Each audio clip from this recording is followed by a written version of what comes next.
აგერა ბილეთები არის ესა. კარები არის ესა ვარაუდო თვითმფრინავისა და რავი აგერ ის არის კიდე ესა. რაღაც დეტალია კიდევ იქ და ჩამოარდა და რა კიდე რაღაცები შეხვდა.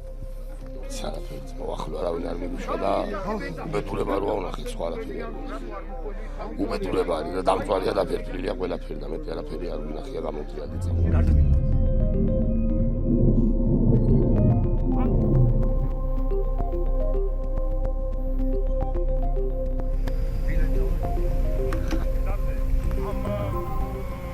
Bugün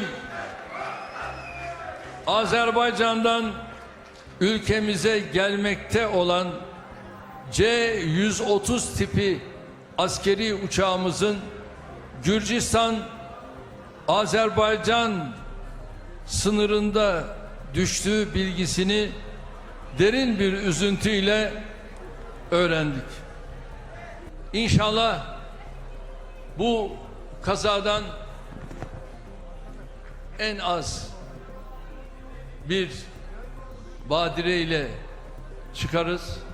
Rabbim şehitlerimize rahmet eylesin ve dualarımızla inşallah onların yanında olalım.